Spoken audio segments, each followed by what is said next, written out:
Accusing you of being a pseudoscientist, firstly because you didn't even try to discover the periodic table, you were just screwing around with some index cards. Mr. Bakken, I am in no way a pseudoscientist, and my card game's name is Patience. I took all these ideas from other scientists and chemists like John Newlands and Lothar Mayer, and basically I took all their ideas and put it into my own periodic table, one that was complete for its time. I did not know that noble gases existed yet. Sorted the elements in the periodic table that were found back then by their atomic weight and valence, something that nobody else had ever done before. I also correctly calculated their atomic weights and also correctly calculated some of the miscalculated valences, Mr. Bakken. So your accusations that I am a pseudoscientist is completely incorrect and false.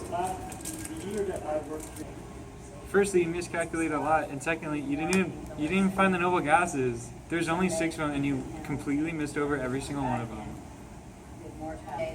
Not only did you not use their work, you pretty much stole it for yourself, and the entire bottom row of the modern periodic table you got wrong. Well, Mr. Bakken, nobody knew at that time that noble gases existed, and there was no way of me finding out then that noble gases did exist. And my predictions that you say I did get wrong, I did get some of them right.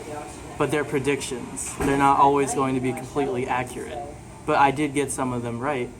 And that's the reason why we found some of the elements. I correctly predicted them on that periodic table.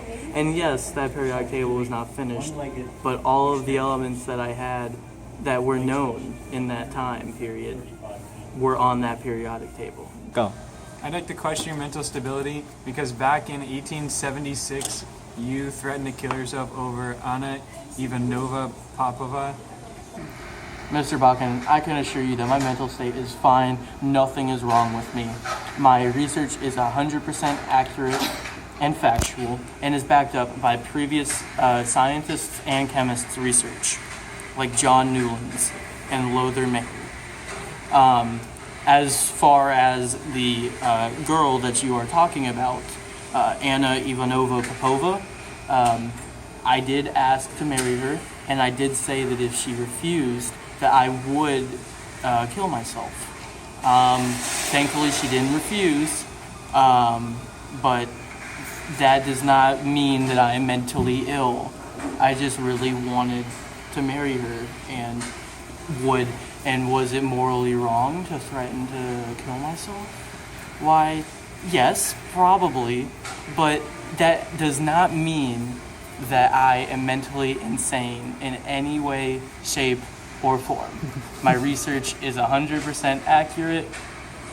I am the smartest Russian scientist ever, arguably, and I'm not a pseudoscientist, Mr. Bakken.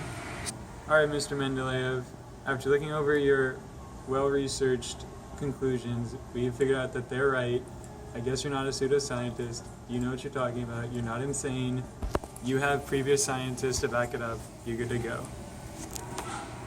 Alright then, Mr. Bakken. I guess that concludes it.